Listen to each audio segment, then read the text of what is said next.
کیا مرتد کی سزا موت ہے؟ اور جیسے آپ کو پتہ ہے حدیث کے بہت سارے آپ کو حوالے مل جائیں گے جہاں پہ بلکہ یہ متواتر حدیث ہے، ابن عباس کے حوالے سے بھی، الحسن کے حوالے سے بھی، میرا خیال سے اکرامہ کے حوالے سے بھی، کہ جس نے اپنا مذہب تبدیل کیا اس کو مار دو۔ ایک مجھے واقعہ یاد آ رہا، بلکہ بھی خالد بن ولید کو میرا خیال ایک جگہ پہ بھیجا تھا رسول اللہ نے، انہوں نے کہا کہ میرا خیال سے بخاری کی حدیث ہے کہ انہوں نے اسلام چھوڑ دیا، ان کی گردنیں اتار دو، تو وہ خالد بن ولید نے کچھ لوگوں کی گردنیں اتاری، کچھ کو کہا کہ یہ میرے کمپینینز کو دے دیں کہ تم ان کی گردنیں اتارو، تو کچھ نے انکار کر دیا، تو خالد بن ولید نے آگے یہ واقعہ سنایا، تو رسول اللہ نے کہا کہ اے اللہ میں اس کا ذمہ دار نہیں ہوں۔ اب اس کے اوپر کچھ لوگ کہتے ہیں بغاوت کا بھی ایلیمنٹ تھا، یہ اور بھی اس کے اندر نیوانسز ہیں، I'm okay with that، لیکن جو ان سے ہٹ کے، لیکن جو اس کا ایک نارم سیٹ ہو گیا، جو میں نے آپ کو بتایا کہ جب ہم معاشروں کو تشکیل کرتے ہیں تو اس کے اوپر ہم کچھ اصول بنا لیتے ہیں، اور ان اصولوں کے اوپر پھر معاشرے کو آگے لے کے چلتے ہیں۔ تو 1400 سال سے ایک نارم چلتا چلا آ رہا ہے کہ اگر کوئی مرتد ہے تو اس کی گردن اتار دو۔ اب آپ اپنا بھی موقف بتا دیں کہ کیا مرتدوں کی گردنیں اتارنی چاہیے یا نہیں آپ کی اسکول آف تھاٹ میں، اور اگر آپ کا آنسر ڈفرنٹ ہے کہ نہیں اتارنی چاہیے، تو یہ جو 1400 سال سے ہوتا چلا آ رہا ہے اس کا کیا، اور جو اس کو کیسے بدلیں گے؟ جی دیکھیں، جو ہمارا اسکول آف تھاٹ ہے، جو مولانا فراہی سے جس کا آغاز ہوتا ہے، سوچنے سمجھنے کے کچھ پرنسپلز دیے گئے ہیں کہ آپ اس طریقے سے مذہب پر غور کریں، ان میں خود ڈیولپمنٹ کا عمل ہوا ہے، 2-3 نسلیں گزری ہیں، تو غامدی صاحب کا ایک نقطہ نظر، ایک فکر سامنے آتی ہے، میں اس کو درست سمجھتا ہوں، اس کے اصول سے لے کے اطلاق تک، یعنی پرنسپل سے لے کے اپلیکیشن تک، تو میں اس مکتب فکر کے اندر کھڑا ہوا ہوں، اور مجھے اس وقت تک وہ درست لگتا ہے، تو میں اس کی باتوں کو تائیداً بیان بھی کرتا ہوں۔ ہماری جو مسلمانوں کی انڈرسٹینڈنگ کی روایت ہے، وہ شروع سے ہی 2 دھاروں میں تقسیم ہے۔ ایک وہ ہیں جو کسی بھی حکم کو اطاعت کے پیراڈائم میں، اطاعت کے پیراڈائم کا مطلب یہ ہے کہ جو کچھ ان کو پیغمبر کی نسبت سے بیان کر دیا گیا اس کو سنتے، مانتے، اس پہ عمل درآمد کرتے ہیں۔ ایک رجحان یہ رہا ہے۔ دوسرا رجحان یہ رہا ہے جس کو ہم کہتے ہیں فقہ اور تدبر کا منہاج، یعنی لوگ غور و فکر کرتے تھے، کوئی بھی حکم ان کے سامنے آتا ہے، اس کی اپسٹیمولوجی، اس کا اصل، اس کی ریزننگ، اس کو دریافت کرتے تھے اور اس پر اپنی ایک رائے بناتے تھے۔ تو یہ 2 دھارے ہیں جو پہلے دن سے امت کی جو علمی روایت ہے اس کے اندر چلے آ رہے ہیں۔ آپ نے پہلا سوال یہ کیا تھا کہ ہم اپنے آپ کو کہاں کھڑے ہوئے دیکھتے ہیں، تو ہم یہ جو دوسرا دھارا ہے فقہ اور تدبر کا منہاج، اس کے اندر اپنے آپ کو کھڑا ہوا دیکھتے ہیں۔ جو ٹولز ان کے ڈیولپ ہوئے، ہم انہیں ٹولز کے ذریعے جاتے ہیں، مذہب پر غور کرتے ہیں، ہم نے کوئی نئی دنیا نہیں بنائی غور و فکر کی، اسی پر ان کا بھی اتفاق ہے کہ بھئی کوئی کلام ہے تو ایک زبان میں ہوگا، زبان میں چیزوں کو سمجھنے کا طریقہ یہ ہوتا ہے کہ لفظ کو دیکھو، کنسٹرکشن کو دیکھو، جملے کی سیاق و سباق، کانٹیکسٹ کو دیکھو، پھر وہ کوئی اپلیکیشن ہے تو اصل پرنسپل کو دریافت کرو۔ تو قرآن اصل پرنسپل ہے، روایتیں اس کی اپلیکیشن ہے، روایتوں کو سمجھنے کا یہ طریقہ کار ہے، فقہ اور تدبر کا منہاج ان کو متعین کرتا ہے، اس کے نتیجے میں ان کی ایک رائے بنتی ہے۔ اس رائے سے اختلاف میں کر سکتا ہوں، بٹ جو اپسٹیمولوجی ہے، جو سوچنے سمجھنے کا زاویہ نظر ہے، وہ بالکل سیم ہے جو امت میں پیچھے اس طرز عمل کے علماء میں چلا آ رہا ہے، ہم بھی اسی کے تحت چیزوں کو دیکھتے ہیں۔ جب یہ مسئلہ ہمارے سامنے آتا ہے کہ بھائی یہ کہا جاتا ہے کہ رسالت محمد صلی اللہ علیہ وسلم نے فرمایا من بدل دینہ فاقتلوہ، جو دین تبدیل کرے اس کو مار دو، اس کی گردن اتار دو، تو ہم سب سے پہلا کام یہ کرتے ہیں کہ پروفٹ کی جو حیثیت ہے زمین پر وہ میسنجر کی ہے، اور میسنجر جو اصل میسج ہے اس کو پہنچاتا ہے اور اس کی شرح و وضاحت کرتا ہے، اس کو ایکسپلین کرتا ہے، اس کی کمنٹری کرتا ہے۔ تو شرح و وضاحت کے لیے یہ لازمی ہے کہ وہ جو اصل میسج ہے اس کے اندر وہ چیز پائی جائے، تبھی آپ اس کو ایکسپلین کریں گے۔ آپ یہ نہیں کر سکتے کہ آپ اصل میسج کو تبدیل کر دیں یا اس میں کوئی اضافہ کر دیں یا ترمیم کر دیں یا اس کو نسخ کر دیں، یہ نہیں ہو سکتا۔ یہ خود جو اصل میسج ہے وہ بتا رہا ہے کہ اس کی حیثیت کیا ہے، وہ میزان کی جگہ پر کھڑا ہوا ہے، وہ حکم دینے کی جگہ پہ کھڑا ہوا ہے۔ پیغمبر کو کہتا ہے تمہارا کام ہے بات پہنچانا اور بات کی شرح و وضاحت کر دینا۔ تو ہم سب سے پہلا کام بھی کرتے ہیں کہ جب بھی کوئی پیغمبر کی نسبت سے ہمارے سامنے رپورٹنگ آتی ہے، نیریشن آتی ہے، وہ کسی کی بھی ہو، اس کو ہم یہ دیکھتے ہیں کہ اس کے اندر جو بات بیان ہو رہی ہے وہ بات انڈیپینڈنٹ ہو نہیں سکتی قرآن کے اصل میسج سے. تو اس کو سب سے پہلے جا کے قرآن میں سمجھو کہ اصل بات کیا ہے جس کو پیغمبر اپلائی کر کے بتا رہا ہے. تو یہ جو بات ہے اس کو جب ہم قرآن میں جا کر سمجھتے ہیں تو قرآن مجید ہمیں یہ بتاتا ہے کہ اس دنیا میں انسانوں کو اللہ تعالیٰ نے آزادی دی ہے، اما شاکرن و اما کفورا. شکر کرتے ہیں، کفر کرتے ہیں، اسلام کو اختیار کرتے ہیں، اسلام کو ترک کر دیتے ہیں. لا اکراہ فی الدین، دین کے معاملے میں ان پر کوئی جبر نہیں ہے. قد تبین الرشد من الغی، ہم نے اپنی بات واضح کر دی ہے. اب قیامت کے اندر لوگوں کا فیصلہ ہوگا. ہم نے کیا کیا، لوگوں میں اختلاف ہوا، پیغمبر بھیجے، ان کے ساتھ کتاب بھیجی، کتاب جو ہے ان کے اختلافات کا فیصلہ کرتی ہے، اور بس یہ ہمارا کام ہے.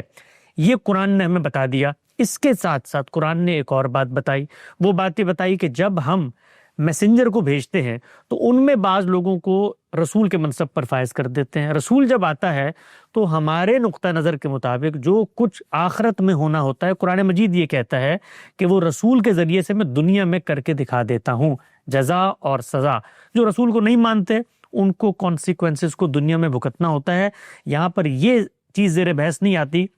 کہ ان کا اختیار ہے ان کا کہ وہ رسول کو نہیں ماننا چاہتے، نہ مانے، لیکن اس کے کانسیکوینسز ہے. اللہ تعالیٰ یہ کہتا ہے کہ اس کو میں دنیا کے پردے پر، دنیا کے نقشے پر ٹریلر کی صورت میں، ایک ریپلیکا کی صورت میں کھول کے بیان کر دیتا ہوں. جو آخرت میں ہونا ہے دنیا میں کر کے دکھاتا ہوں. تو اس موقع پر جو رسول کا انکار کرتے ہیں ان کے ساتھ گفتگو ہوتی ہے، مکالمہ ہوتا ہے، کنکلوسیو آرگومنٹ پیش کیا جاتا ہے. یہاں تک کہ پیغمبر کو کہا جاتا ہے کہ آپ وہاں سے نکل جائیں، اپنی ایک جماعت بنائیں، ان میں طاقت ہوگی تو یا آسمان سے عذاب آئے گا یا تمہارے ساتھیوں کے ہاتھوں سے ان کے اوپر عذاب کا نفاذ کیا جائے گا. یہ وہ پنشمنٹ ہے جو اللہ کے رسول کی عہد کے اندر ان کی موجودگی میں ان کا کنکلوسیو آرگومنٹ سن لینے کے بعد جو لوگ نہیں مانتے ان کے اوپر سزا کا نفاذ ہوتا ہے. وہی اللہ جو ہمارے نقطہ نظر کے مطابق روز بچے مارتا ہے، روز لوگوں کو دنیا سے اٹھا لیتا ہے، روز جہاز گرا دیتا ہے، سب کچھ کرتا ہے. اس کے ساتھ ساتھ ایک خاص موقع پر مداخلت کر کے زمین پر اپنی عدالت قائم کرتا ہے اور پیغمبر کو حکم دیتا ہے کہ اب نکلو اور فقتلوا المشرکین حیث وجدتموہ خذوا واحصروا وخذوا لهم کل مرصد. اب وقت آ گیا ہے، ان لوگوں نے پرسیکیوشن کی تم پر، نہ بھی کرتے تب بھی ان پر عذاب آنا تھا. ان لوگوں نے بغاوت کر دی، نہ بھی کرتے تب بھی عذاب آنا تھا. اس سے پہلے جو رسول گزرے ہیں ان کی قوموں نے بھی جرائم کا ارتکاب کیا، نہ بھی کرتے تب بھی عذاب آنا تھا. تو میں اس آرگومنٹ کو درست نہیں سمجھتا جو بعض لوگ پیش کرتے ہیں کہ پیغمبر نے جن لوگوں کے خلاف اقدام کیا ان کے جرائم بھی تھے، وہ جرائم نہ بھی ہوتے تب بھی اللہ یہ کہتا ہے کہ میں نے زمین پر فیصلہ کرنا ہے. تو ان کا فیصلہ ہوا، اس نسل کے ساتھ معاملہ کیا گیا. اس نسل کے لوگوں میں جنہوں نے انکار کیا ان کا خاتمہ ہوا، جنہوں نے اقرار کرنے کے بعد انکار کر دیا تو ان کے ساتھ بھی وہی معاملہ ہوا. یہ وہ مرتدین تھے، یہ وہ رسول اللہ صلی اللہ علیہ وسلم کے منکرین تھے جن کے بارے میں آپ صلی اللہ علیہ وسلم نے فرمایا ہے کہ من بدل دینہ. اس موقع پر اب صورتحال یہاں تک آ گئی ہے کہ اللہ کا عذاب آئے گا اور ان کا زمین سے خاتمہ کر دیا جائے گا. اسی موقع پر باقی جو روایتیں ہیں اس میں رسول اللہ نے فرمایا کہ جعل اللہ رزق تحت ظل رمی، میرا رزق تلواروں کے سائے میں لکھ دیا گیا ہے. وجعل الصغار علی من خالف امری، ہر اس شخص کے لیے ذلت ہے جو میری مخالفت کرتا ہے. من تشبہ بقوم فہو منہم فحشر معہم، جو ان کے ساتھ جائے گا، ان کی مشابہت اختیار کرے گا، انہی میں سے ہوگا، کیونکہ اب اس قوم پر عذاب آنے والا ہے. تو ہمارے نقطہ نظر کے مطابق مرتدین کو سزا اللہ نے دی،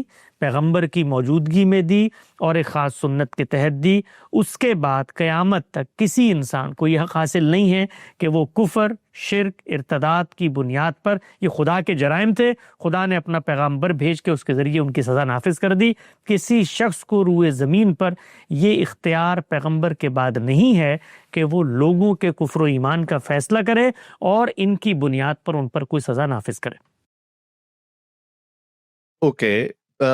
لیکن کچھ کیسز ہمیں ایسے بھی ملتے ہیں جہاں پہ رسول اللہ کی وفات کے بعد فار ایگزامپل حضرت علی نے کچھ مرتدین کو جلا دیا، پھر ابن عباس نے کہا کہ ان کو سزا. تو کیا یہ جو تابعین کے اوپر بھی وہ لاگو ہوتا تھا، اور جو اس کے بعد جب ختم ہو جاتا ہے سلسلہ، جب سارے لوگ جو رسول اللہ کی زندگی میں حیات تھے وہ بھی گزر جاتے ہیں، تو پھر اس کے بعد آپ یہ ایرا کی بات کر رہے ہیں کہ تب سے یہ شروع ہوتا ہے کہ اس کے بعد جو مرتدین آتے ہیں ان کے اوپر یہ رول اپلائی نہیں کرتا؟ جی، صحابہ کرام کا جو معاملہ تھا وہ رسالت مآب صلی اللہ علیہ وسلم کے مشن کے ساتھی تھے. جو کچھ ذمہ داری رسول اللہ کو دی گئی تھی اس کو انہوں نے ہی پورا کرنا تھا. خود رسول کی موجودگی میں بھی انہی کے ہاتھوں سے ہوا. تو یہ بات خود پیغمبر نے بھی واضح کر دی ہے اور اللہ تعالیٰ نے بھی واضح کر دی ہے سورہ توبہ کے اندر کہ اب